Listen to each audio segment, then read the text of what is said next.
Good morning all students. आज के class में हम लोग BEd first year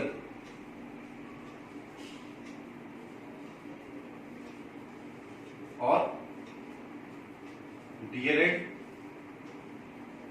first year आज की क्लास में हम लोग बीएड फर्स्ट ईयर और डीएलएड फर्स्ट ईयर दोनों को कंबाइंड रूप में पढ़ेंगे। और बीएड के अंतर्गत जो पेपर हम लोग को पढ़ना है वह है ईपीसी 3 और डीएलएड में जो हम लोगों को पेपर पढ़ना है वह है F12। क्योंकि दोनों ही पेपर आधारित है आईसीटी पे, दोनों ही पेपर आधारित है किस पे? आईसीटी पे। बीएड फर्स्ट ईयर में ईपीसी 3 का और डीएलएड फर्स्ट ईयर में F12 का। तो आईसीटी के अंतर्गत अर्थात आईसीटी के बारे में हम लोगों को जानना है और यह दोनों ही पेपर में यूनिट फर्स्ट में स्टार्ट होता है कि अंडरस्टैंडिंग ऑफ आईसीटी। तो हम लोग कॉन्सेप्ट समझेंगे कि आईसीटी है क्या और आईसीटी का वर्क क्या है। ठीक, तो पहले हम लोग इसको यह देखेंगे इसमें कि आईसीटी का फुल फॉर्म क्या है। तो आईसीटी का फुल फॉर्म है इंफॉर्मेशन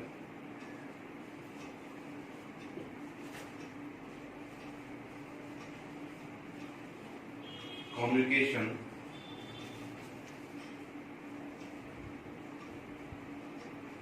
टेक्नोलॉजी। आईसीटी का फुल फॉर्म है इंफॉर्मेशन कम्युनिकेशन टेक्नोलॉजी। हम लोग इसमें अपने कंफर्टेबल के लिए एंड भी जोड़ देंगे, इंफॉर्मेशन एंड कम्युनिकेशन टेक्नोलॉजी, जिसका हिंदी अगर रूपांतरण हम लोग करें तो क्या पाएंगे? इंफॉर्मेशन का क्या अर्थ है? सूचना।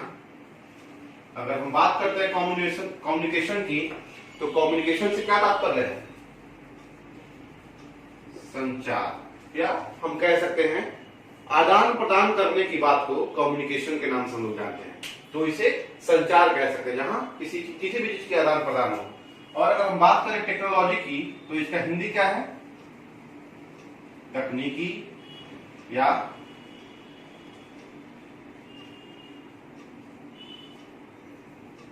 प्रौद्योगिकी। तकनीकी या प्रौद्योगिकी। तो अगर हम आईसीटी की बात कर रहे हैं तो आईसीटी का फुल फॉर्म क्या है? इंफॉर्मेशन एंड कम्युनिकेशन टेक्नोलॉजी, जिसका अगर हिंदी मीनिंग हम लोग देखेंगे तो क्या पाएंगे कि सूचना संचार तकनीकी। ठीक, अब इसको समझने के पहले, इस पूरे प्रकरण को समझने के पहले एक इंपॉर्टेंट चीज है, वह है कि ईपीसी का फुल फॉर्म क्या है।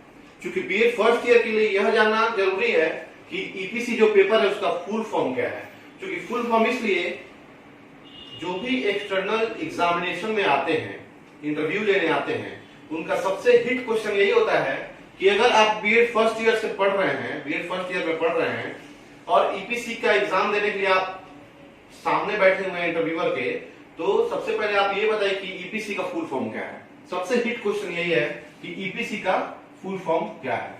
तो ईपीसी का फुल फॉर्म है इनहैंसिंग प्रोफेशनल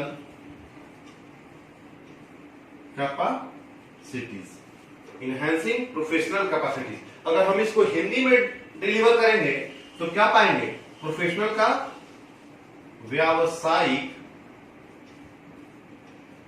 कैपेसिटी का मतलब क्षमता, और इनहैंस का मतलब बढ़ाना। तो हम कह सकते हैं कि ईपीसी के अंतर्गत व्यावसायिक क्षमता को बढ़ाने का कार्य किया जाता है। जो भी हमारे अंदर प्रोफेशनल स्किल है, जो भी प्रोफेशनल कौशल है, उसके क्षमता को, प्रोफेशनल स्किल के क्षमता को, कैपेसिटी को क्या करने का काम किया जाता है? बढ़ाने का, उसको इनहांस करने का काम किया जाता है, उसको आगे बढ़ाने का काम किया जाता है। तो हम लोग देख लिए कि ईपीसी का फुल फॉर्म क्या है। अब हम फिर से आते हैं अपने टॉपिक की तरफ और देखेंगे कि इंफॉर्मेशन एंड कम्युनिकेशन टेक्नोलॉजी का तात्पर्य क्या है। तो इंफॉर्मेशन एंड कम्युनिकेशन टेक्नोलॉजी का हम लोग हिंदी देख चुके हैं, और हिंदी है इसका इंफॉर्मेशन का सूचना, कम्युनिकेशन का संचार और तकनीकी का टेक्नोलॉजी। अब यहाँ आप सब लोग बहुत ही ध्यान से और बहुत ही गौर से मेरी बातों को समझिएगा, क्योंकि पूरे का पूरा जो भी आईसीटी का कॉन्सेप्ट है, कॉन्सेप्ट ऑफ आईसीटी, यह तुरंत अभी 2 मिनट में क्लियर हो जाएगा। आईसीटी है क्या, ठीक। तो आईसीटी में सबसे पहला बात आता है इंफॉर्मेशन का, सूचना का, अर्थात सूचना को हम और क्या बोल सकते हैं, किसी भी प्रकार का जानकारी, वह या तो ऑडियो हो या वीडियो हो, या ऑडियो वीडियो हो, या एनी टाइप ऑफ इंफॉर्मेशन, किसी भी प्रकार का जानकारी हो, किसी भी प्रकार का इंफॉर्मेशन हो, ऑडियो हो, वीडियो हो, ऑडियो वीडियो हो, किसी भी प्रकार का पर्सनल इंफॉर्मेशन हो या किसी भी प्रकार का बाहरी इंफॉर्मेशन हो, इंटरनेशनल इंफॉर्मेशन हो, नेशनल इंफॉर्मेशन हो, किसी भी प्रकार का जानकारी, ऐसा जानकारी जो पूरे दुनिया में किसी भी प्रकार का है, तो वैसा जानकारी, वैसा सूचना हम लोग क्या करेंगे, आदान प्रदान। संचार का क्या मतलब है, कम्युनिकेशन का आदान प्रदान। अगर सिर्फ हम कम्युनिकेशन की बात करें तो हम क्या पाएंगे कि आदान प्रदान उसका मतलब है। तो ऐसा कोई भी जानकारी, ऐसा कोई भी सूचना, वो इंटरनेशनल लेवल का सूचना हो, नेशनल लेवल का सूचना हो, या किसी भी प्रकार का सूचना हो, उसको जो भी संचार का माध्यम है, किसी भी जानकारी का जो हम किसी माध्यम से, यहाँ पे मीडिया का तात्पर्य है माध्यम, मीडिया का तात्पर्य हम लोग माध्यम में लेते हैं, मतलब कि मीडिएट करना।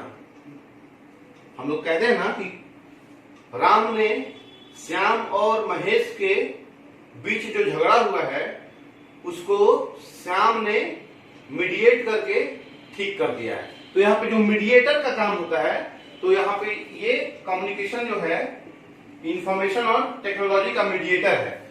जो जानकारी हम लोग प्राप्त कर रहे हैं उसका मीडिएटर कौन है, कम्युनिकेशन है।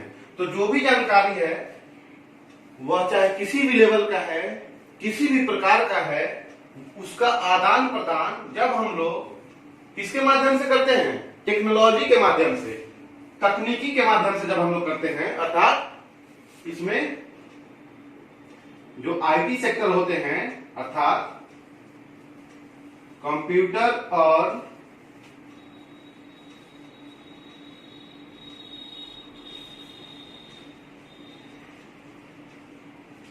इंटरनेट वगैरह जैसे जो भी तकनीकी से परिपूर्ण चीजें हैं, तो जब हम लोग किसी भी जानकारी का आदान प्रदान या संचार तकनीकी टेक्नोलॉजी के माध्यम से करते हैं, तो वहां पे किसका निर्माण होता है,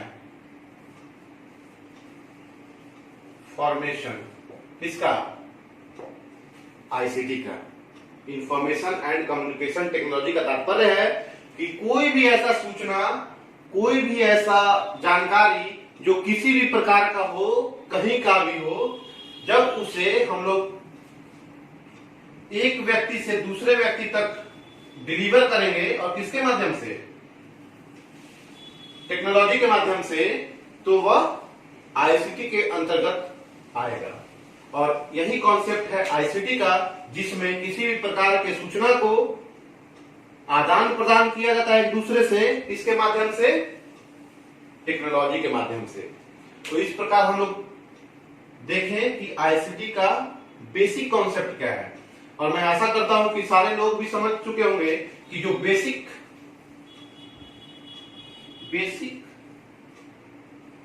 कॉन्सेप्ट्स ऑफ आईसीटी, अगर ये आईसीटी बात कही गई है तो बेसिक कॉन्सेप्ट क्या है आईसीटी की, मैं ऐसा करता हूं कि सारे लोगों को समझ में आ चुकी होगी। अब हम लोग जो आगे टॉपिक को बढ़ाएंगे इसमें देखेंगे कि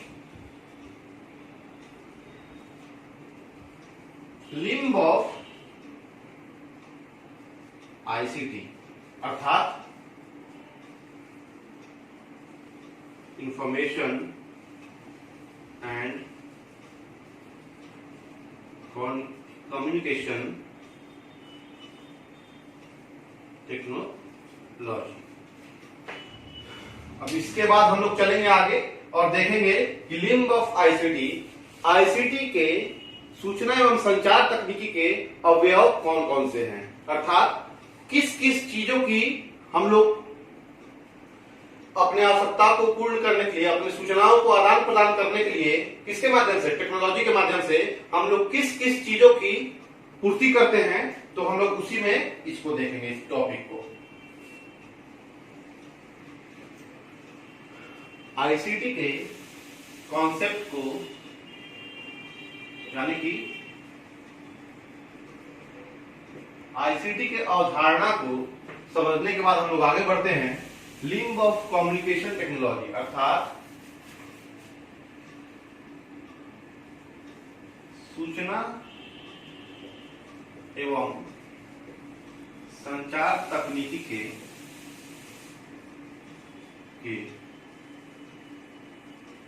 अवयव कौन कौन से हैं, अर्थात ऐसे कौन कौन से कंपोनेंट हैं जिनका यूज करके हम लोग किसी भी जानकारी को टेक्नोलॉजी के माध्यम से आदान प्रदान कर सकते हैं। तो हम लोग देखेंगे limb of communication technology, limb of communication technology. तो इसमें बहुत सारे साधन आते हैं जो हमारे जानकारी को, हमारे सूचना को, जो किसी भी प्रकार का किसी भी मोड के सूचना हो उनको आदान प्रदान किस माध्यम में करते हैं, टेक्नोलॉजी के माध्यम में, तकनीकी के माध्यम में, प्रौद्योगिकी के माध्यम में। जिसमें पहला आता है डिजिटल कंप्यूटर, जो नॉर्मल हम लोग कंप्यूटर देखते हैं और यूज करते हैं, इसमें पहला वही आता है कि हम लोग कंप्यूटर के माध्यम से अपनी सूचनाओं को आदान प्रदान कर सकते हैं। किसके पास, किसी के भी पास, तकनीकी के माध्यम से, तो डिजिटल कंप्यूटर। दूसरा मल्टीमीडिया पर्सनल कंप्यूटर, जो भी हम लोग पर्सनल कंप्यूटर अपना यूज कर रहे हैं वह सारे साजो सामान से लैस हो, जिससे कि हम लोग अपने जानकारी को तकनीकी का रूप दे सकें और आदान प्रदान करने का माध्यम तकनीकी को बना सके। तीसरा जो आता है वह है पावर पॉइंट। पावर पॉइंट एक कंप्यूटर में एप्लीकेशन है जिसका यूज करके हम लोग कोई भी छोटा क्लिप बनाते हैं। जैसे हम लोग कहते हैं ना पावर पॉइंट प्रेजेंटेशन देना है, अर्थात एक ऐसा प्रेजेंटेशन जो पावर पॉइंट सॉफ्टवेयर में हम लोग अपलोड पहले करते हैं और उसी सॉफ्टवेयर को कंप्यूटर के माध्यम से प्रोजेक्टर के द्वारा चलाते हैं पर्दे पे या दीवार पे या बोर्ड पे कहीं भी, और अपने लेक्चर्स को हम लोग आगे बढ़ाते हैं। तो ऐसा जानकारी जो पावर पॉइंट के माध्यम से दिया जा सके। फिर है वर्ड प्रोसेसर या स्प्रेडशीट, यह भी एक सॉफ्टवेयर है जिसमें गणनाओं का काम किया जाता है, जिनमें गणनाओं का काम किया जाता है, न्यूमेरिक काम भी कर सकते हैं इसमें हम। तो वर्ड प्रोसेसर और स्प्रेडशीट, स्प्रेडशीट में हम न्यूमेरिक काम कर सकते हैं और वर्ड प्रोसेसर में हम लोग कुछ भी टाइप करके रिटर्न उसको कहीं भी मेल या ईमेल किसके माध्यम से, इंटरनेट के माध्यम से कहीं भी अपने सूचनाओं को आदान प्रदान कर सकते हैं तकनीकी के माध्यम से। फिर है एलसीडी प्रोजेक्टर, प्रोजेक्टर जो कि इलेक्ट्रॉनिक साधन है और तकनीकी के अंतर्गत आता है, तो हम लोग एलसीडी प्रोजेक्टर का भी यूज करते हैं। किसके लिए, अपने जानकारी को कहीं और डिलीवर करने के लिए। फिर है डिजिटल लाइब्रेरी, डिजिटल लाइब्रेरी से तात्पर्य है कि अपने कंप्यूटर में, अपने लैपटॉप में, अपने मोबाइल पे बैठे बैठे हम लोग किसी भी सब्जेक्ट का किसी भी सब्जेक्ट का किसी भी राइटर का बुक हम लोग डिजिटल लाइब्रेरी में एक जगह एक सिस्टम पे बैठ के देख सकते हैं, पढ़ सकते हैं। फिर है email, internet, www. Email, internet को तो हम लोग जानते हैं कि इंटरनेट के माध्यम से ही हम लोग तकनीकी से जुड़ पाते हैं, और उसी के अंतर्गत ईमेल एक सॉफ्टवेयर कहेंगे उसे, ईमेल और www. जिससे हम लोग अपना जानकारी प्राप्त करते हैं और अपने जानकारी को दे भी पाते हैं। उसके बाद है कंप्यूटर डाटाबेस। कंप्यूटर डाटाबेस से तात्पर्य है कि डाटाबेस का मतलब है कि एक डाटा जो कंप्यूटर के अंतर्गत समाहित है। तो ऐसा कोई भी डाटा हो जो हम एक दूसरे को आदान प्रदान करना चाहते हैं, कंप्यूटर के माध्यम से कर सकते हैं। फिर डीवीडी जो है, डीवीडी भी एक इलेक्ट्रॉनिक माध्यम है और डीवीडी के माध्यम से हम लोग किसी भी प्रकार का जानकारी आगे तक पहुंचा सकते हैं या किसी से जानकारी ले सकते हैं। वर्चुअल क्लासरूम, वर्चुअल क्लासरूम से तात्पर्य है कि इस क्लासरूम में वर्चुअलिटी को दिखाया जाता है, अर्थात इस क्लासरूम में ऐसा फील करवाया जाएगा कि आपके सामने एक टीचर खड़े हैं और वो क्लास ले रहे हैं। उसके बाद है ऑडियो विजुअल, यानी कि ऑडियो एंड वीडियो कॉन्फ्रेंसिंग। जो भी कॉन्फ्रेंस जैसे आज हम लोग देख रहे हैं, जो हमारे प्रधानमंत्री मोदी इस कोरोना महामारी में सारे राज्यों को आदेश देते हैं और सारे राज्यों के सीएम से बैठ के जो वीडियो कॉन्फ्रेंसिंग का काम करते हैं, किसके द्वारा हो पाता है? आईसीटी के द्वारा। आईसीटी का ही योगदान होता है जिसके कारण ऑडियो एंड वीडियो कॉन्फ्रेंसिंग संभव हो पाता है। और आज इस महामारी के दौरान भी हमारे माननीय प्रधानमंत्री हमारे सभी राज्यों के मुख्यमंत्रियों से सीधे संपर्क करते हैं और उनकी कठिनाइयों का जायजा लेते हैं और उन्हें किन किन चीजों की आवश्यकताएं हैं इसकी पूर्ति करने के लिए आश्वासन दे पाते हैं। तो इस प्रकार हम लोग देखें कि सूचना एवं संचार तकनीकी के अवयव कौन कौन से, अर्थात लिम्ब ऑफ कम्युनिकेशन टेक्नोलॉजी। और अगर दूसरे शब्दों में हम कहें तो हम ये भी एक लाइन कह सकते हैं कि ऐसा सूचना, एक ऐसा सूचना जो किसी न किसी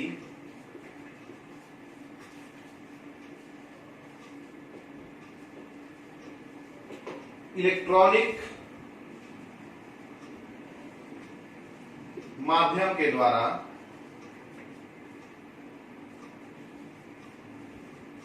एक दूसरे को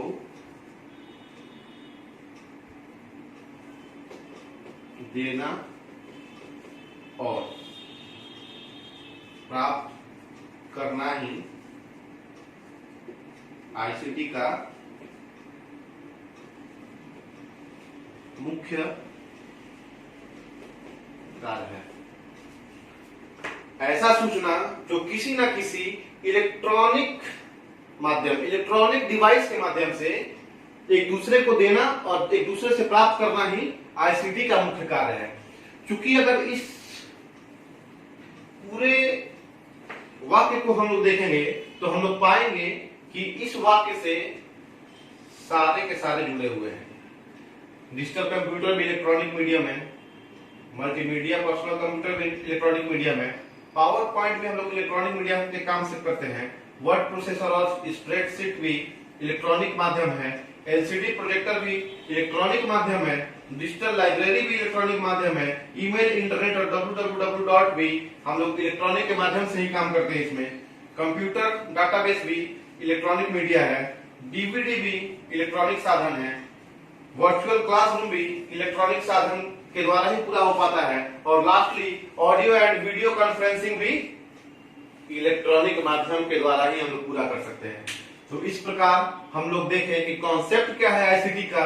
आईसीटी जो ईपीसी 3 और F12 बीएड फर्स्ट ईयर और डीएलएड फर्स्ट ईयर दोनों ही क्लास में पढ़ना है इसे, तो हम लोग इसके आईसीटी के कॉन्सेप्ट को बहुत ही आसानी से और अच्छे तरीके से देख पाए, और इसका जो लिंब है, जो सूचना एवं संचार तकनीकी के अवयव हैं, जो भी कंपोनेंट है, उसको हम लोग देख पाए कि आईसीटी का जो कार्य, जो चक्र पूरा होता है, सूचना का आदान प्रदान करने का जो कार्य पूरा होता है एक व्यक्ति से दूसरे व्यक्ति तक, उसका माध्यम कौन है? उसका माध्यम इलेक्ट्रॉनिक डिवाइसेस है, और इसी को हम लोग टेक्नोलॉजी के नाम से भी जानते हैं। तो नेक्स्ट क्लास में हम लोग आगे बढ़ेंगे और आगे की पढ़ाई करेंगे। Thank you.